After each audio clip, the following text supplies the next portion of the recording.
Mike Pompeo pulling no punches on North Korea during his swearing in today as the 70th Secretary of State. The rogue regime reportedly agreeing to release these three Americans who have been held captive in a North Korean labor camp.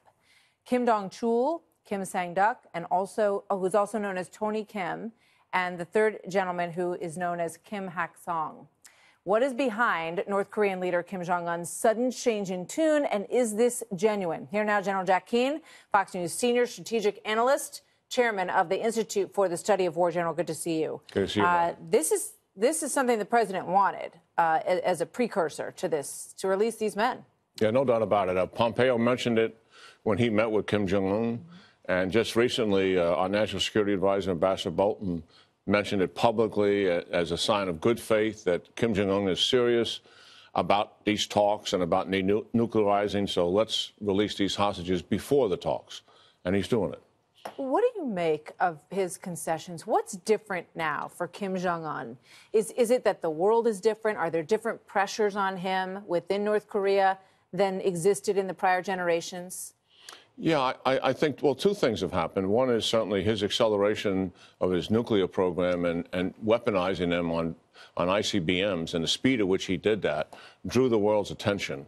And, of course, we transitioned from strategic patience under the Obama administration, which was actually a concession to him, to the Trump administration. They saw the imminent danger of all of that and said this is unacceptable to the security of the American people, and just moved right on it, maximum pressure economically, and also putting a military option on the table. And I think the president, the fact that he would never let up on discussing the military option, something that his predecessor avoided doing painstakingly, kept this pressure on him. And I mean, my sources told me they shut down the revenue about 80% before we started blocking the North Korean ports with our Navy ships.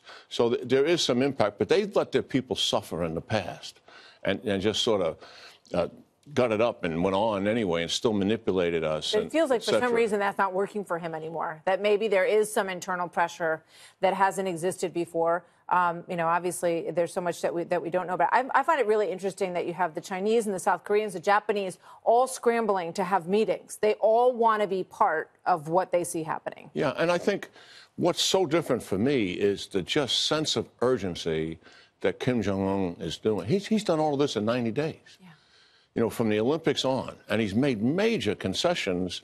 And some people, who are always anti-North Korea are flippant about it.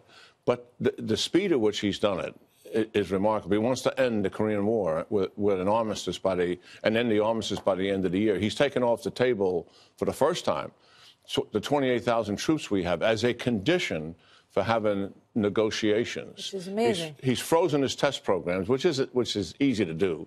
That's to be sure. But he's willing to let inspectors come in and take a look at his nuclear test. Do you think we're also going to get ballistic missile reduction or something else out of this? At some point, does it become untenable to keep pushing for more and more and more in this negotiation? Oh, yeah. There's a lot of issues, Martha, and I'm just delighted you brought that up. The president has committed to Abe, the head of Japan, to bring up the Japanese abductees, which they believe they have thousands of. We also will discuss with Kim Jong-un chemical and biological weapons, which are not on the top tier, but they're there, and they're dangerous, and we suspect he has them. We're also going to discuss, as you suggest, ballistic missiles, the development of those ballistic missiles, and what are we going to do about those missiles. So we have a lot to talk about, but central, for sure, is denuclearization. General Jack Keane, always good to see you, sir. Thank you very much. Yeah, good talking to you, Martha.